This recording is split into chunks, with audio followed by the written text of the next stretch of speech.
At any given time, there is nearly 550 people without a home in North Dakota, one of the coldest states in the country.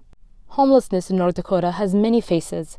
Every story is different, and every situation is unique. Some are homeless because of their life choices, but others landed in a bad situation that led them to a life on the streets.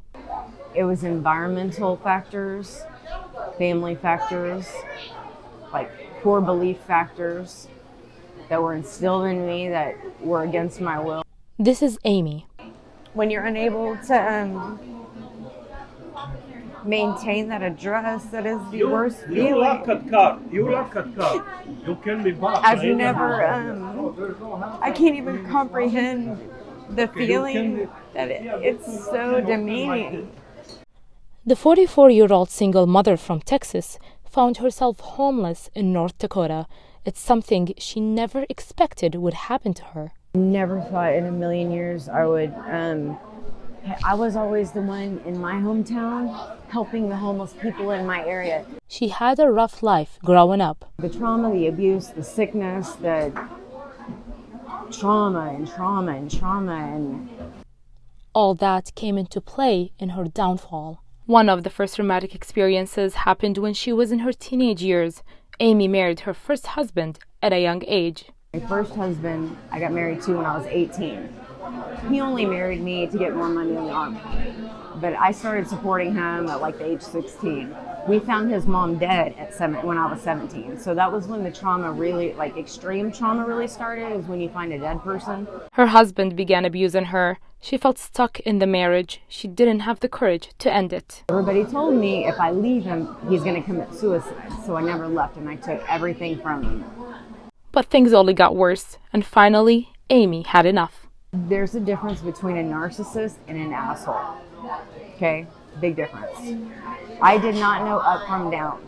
I didn't know reality from not reality. He could kill somebody and make me think I did it. That's how messed up mentally he had me, the abuse. He finally tried to kill me, so I left him. Not long after Amy left her abusive husband, she found her mom dead. Amy's mother committed suicide. It's something she says turned her life upside down. All that I knew, just like my mom shooting herself. I mean, I was raised under the pew, you don't commit suicide. And then all of a sudden, everything I knew in my whole world was just like, what? With all the chaos happening in Amy's life, she was determined to move on with her life. She found love again with a new man. She got married for the second time. But not long into the marriage, everything began to fall apart. Abuse didn't start till like 2 years into the relationship. And I was telling you, that's when I didn't know that, like, the definition of love to me was you do what you're told. And so I just did what I was told. But this time, Amy wasn't alone. She had a baby girl that she needed to take care of, and she didn't want her daughter to go through the same trauma she went through. Her dad had nothing to do with her, and I didn't make him because he was that abusive. He held her head to ceiling. She didn't tell me till she was 13 because she knew I'd hurt him really bad. The two abusive marriages left Amy traumatized. The trauma followed her around her entire life, causing her to suffer from mental health issues. Because of my mental state and the trauma and abuse, I wasn't able to make proper decisions to protect myself or use my boundaries properly. Because I didn't know how to, because I was confused all the time. But then, a sudden medical emergency was the straw that broke the camel's back. I was dying of Crohn's disease at my sickest, okay? Mentally, physically, I mean, I was sick. I was on all the wrong medications, just out of my mind. Amy was diagnosed with Crohn's disease. Her sickness landed her in the hospital for nearly a year. What followed was a gradual downfall to homelessness. My health had been taken. I lost my career as an inside sales engineer. I had insurance my entire life. I've been on my own since I was 18. I had insurance and a job, sometimes 3 jobs, never not had a job. And I worked my way up to that. And because of me living in the hospital and they couldn't keep me on, I lost my career. After Amy was released from the hospital, she tried to get back up on her own 2 feet and start over again. She tells me her daughter was her main focus, and she had to provide for her. I wasn't able to work because of my Crohn's. Finally, I got to a place where I was like, you know what? Like, I have to do something for my kid because we can't live like this. And so I went to school to be a licensed massage therapist. And I am a reflexologist. But during my clinicals, I got sick with my Crohn's and I couldn't finish it. So I'm a reflexologist though. But I had to make money for her, to make extra money. And like me and her, we lived off of potatoes at one point. I was like $200 over the limit to get food stamps. And so we literally lived off of potatoes. And I don't mean butter and sour cream, I mean potatoes. So I tried my hardest and I worked my hardest to do what I could do, but I got sick. I have to distribute my energy differently than people. It's an autoimmune disorder, it's hereditary. Sometimes it's active, sometimes it's not. I was on a biologic medicine for like 5 years, and it helped put me in remission, but then there's side effects from that, you know what I mean? But I still deal with it every day.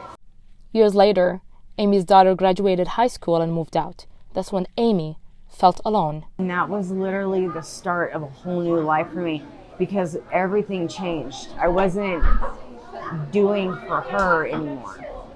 I didn't know what it meant to take care of myself. Do you know what I mean? My focus was her only, even though it didn't look like it, it really was.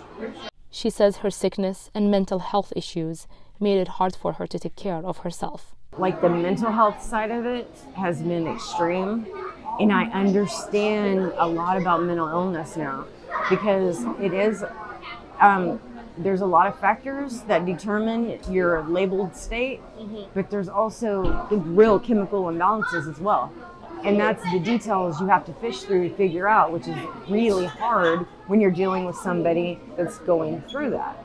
Because there's so many different angles that affect that. She knew she won't be able to live on her own. I hadn't talked to my dad in years, but I didn't know where I wanted to live. My lease had ended. I didn't know where I wanted to live or what I needed to do, and I was in no mental state to even function, even be able to do that. That's when Amy reached out to her estranged father who lives in North Dakota with his wife. This is where he lives. I didn't even know where he lived. I just called the number I knew he had because he still has his cell phone number. Even though Amy and her father do not have a good relationship, he agreed to help her move to North Dakota in hopes she gets back on her feet. It cost me $2,000 to get down here. Hotel, plane tickets, car, everything. So I had to spend all my money. Thank God I had. Thank you, Jesus, I had that money to get here and pay my dad. So it didn't cost him anything. I won't take money from my dad. Amy and her stepmother did not see eye to eye, and she was kicked out of the house not long after moving in.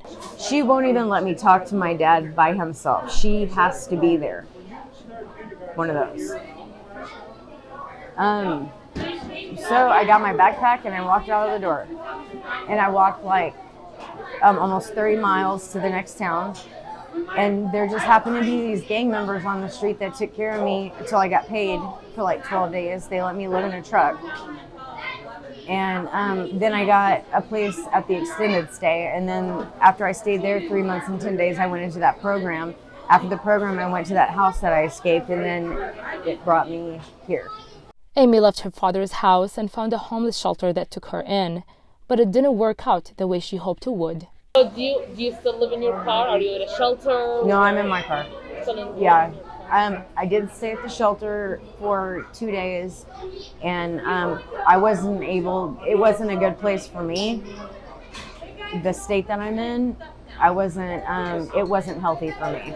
I tried, and I'm just mentally, I wasn't capable of being around that many people and the stuff that goes on. It wasn't healthy for me. And so I left, and I stayed in my car for 3 days, and then I ran into this gentleman at a gas station who let me do some work for him for gas money, and I was able to get to my gym to take a shower and to get to the soup kitchen. Amy's home is now her car. Her illness is still preventing her from holding a job. She says every aspect of her life is chaos and confusion. Like to not have an address to give my social security office, and you know what I mean? And, like, I can't even go out and buy a P.O. box right now. And I never thought I would ever get to that place. And then, like, every detail of life flashes between my eyes right now, and it brings you to your knees. Amy says she hopes that someday her situation will get better, but for now, she's taking advantage of the resources the state offers to homeless people. I am so overwhelmed by how amazing the state is. I've lived a lot of places, and I have never been to, like, God's country. This is God's country. Like, for real. I was led here across the United States to help me find a place to heal. I asked Amy what would she like to tell others who may be going through similar experiences. Her advice? Just follow your heart, trust yourself. Don't worry so much, because you're you. Nobody can change your soul. Nobody can alter my